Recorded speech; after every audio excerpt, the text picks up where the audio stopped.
Եվ քանի որ դուք կալանքների մասով շատ ակտիվ եք եւ կալանքի միջնորդությունները ներկայացնելուց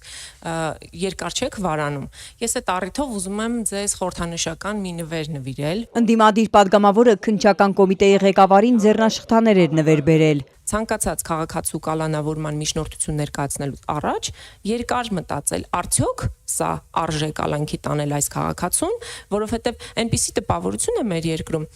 որ քաղաքացիների կալանավորման մասով քննչական կոմիտեն ակտիվ է միայն այն ժամանակ, երբ որ կա քաղաքական հրահանգ, բայց հանցագործները ազատ ման են գալի։ Սա ես թույլ չեմ տալ։ Թագուհի Թովմասյանի նվերից վրդովվեց իշխանական պատգամավոր Վլադիմիր Վարդանյանը, թե լավագույն պահը չէ։ Վարդանյանը սպառնում էր նիստը ընդհատել։ Ես որ խնդրում եմ ձեռնաշղթան պահեք, հակառակ դեպքում ես կընդհատեմ նիստը։ Նվերի հասցեատերը իշխանականի պես չբորբոքվեց, ավելի խաղաղ արձագանքեց։ Ինձ նվեր պետք չի։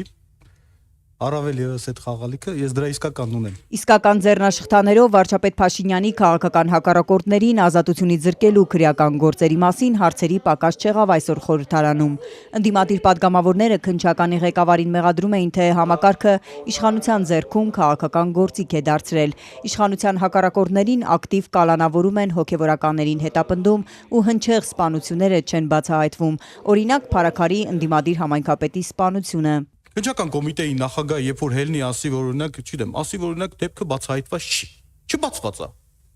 Դա լուրջ է։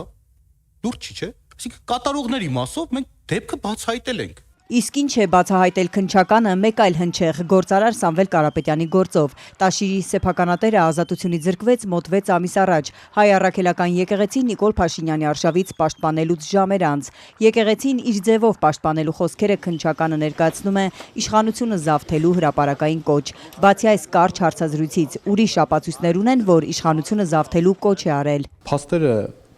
կներկայացվի ժամանակ, երբ որ գործը հրապարակային դառնա, այդ փաստերը կներկայացնենք, դուք այդ ժամանակ վստահ եմ այդ հարցերը ձեր մոտ էլ չեն ծագի։ Քանի որ ես միշտ եղել եմ հայոց եկեղեցու կողքին ու հայ ժողովրդի կողքին, ունենալու եմ անմիջական մասնակցություն, եթե չհաջողվի քաղաքական գործիչներին, ուրեմն մենք էլ մեր ձևով ենք մասնակցելու այդ ամեն ինչին։ Գործարարի այս մեկնաբանությունում ո՞րն է իշխանությունը զավթելու կոչ, որ նրան 6 ամիս է պահում են ազգային անվտանգության ծառայության նկուղում։ Դուք ինձ հիմա մեղադրանքի էությունը ասում եք պարզաբանի։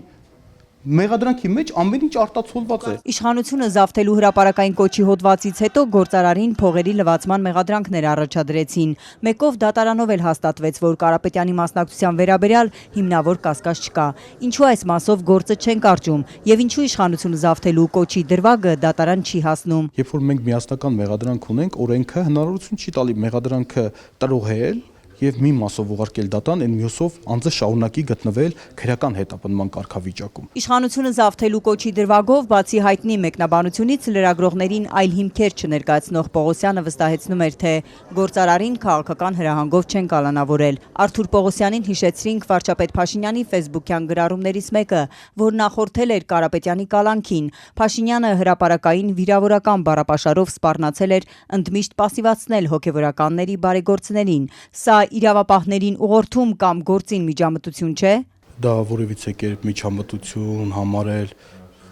չի անհնար է։ Անձամբ Նիկոլ Փաշինյանից հրահանգները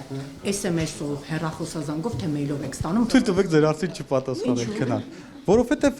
կոմիտեի նախագահի եւ երկրի գործադիր իշխանության մարմնի ղեկավարի հարաբերությունները սահմանված է օրենքով։ Քննչականի ղեկավարը հրահանգել բառի հետ կապված որևէ առարկություն չուներ, իսկ հրահանգիչել է, որ գործարարին կալանքի տակ պահեն մինչև 2026-ի ընտրությունների ավարտը։ Չէ, նման հրահանգ չկա։ Գալիք ընտրություններին մասնակցելու է նաև միլիարդատեր Կարապետյանի առաջնորդած մեր ձևով ուժը։ Հայաստանը Փաշինյանի կառավարությունից ազատելու մտադրության մասին Կարապետյանը հայտարարեց ազգային անվտանգության ծառայության նկուղից։ Մինչև ազատությունից զրկվելը քաղաքական հավակնությունների մասին հրապարակային չէր խոսել։